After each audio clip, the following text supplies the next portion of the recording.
Sa atong balitang barangay, paugnat sa kusog ang nagsilbing highlight sa gipangandaman nga dakong kapistahan sa barangay Inayawan sa Dakbayan sa Subo. Gipahigayon ang skateboarding festival sa barangay sa ikaduhang tuig niini nga kalihukan. 38 ka mga contestants ang nagtigi sa lain-laing kategorya sama sa highest jump, longest jump ug ang gipaabot nga best jump.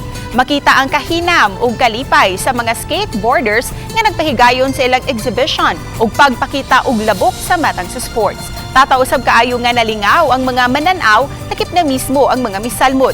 Nunot sa kamaayo sa mga partisipante, naglisod paghaskas ang mga hurado nga silang Frank S. Lanyard, KG Gonzalez ug Emags Luste. Nalangkat ni Motik Panugaling ang best highest jump, longest gap ug best run. Si Motik, usa sa mga representante sa Subo alang sa International Skateboarding Competition. Ibigayon ang awarding ugmang adlaw, Agosto 26. Pag naging tuig, atong nakita na nindot kayo ang pagdawat sa mga kabatanunan sa skateboarding tournament kay ato silang gitagaan og avenue para mapagawas ang ilahang talento sa skateboarding. Sumanang atong gipadayon karong tuiga.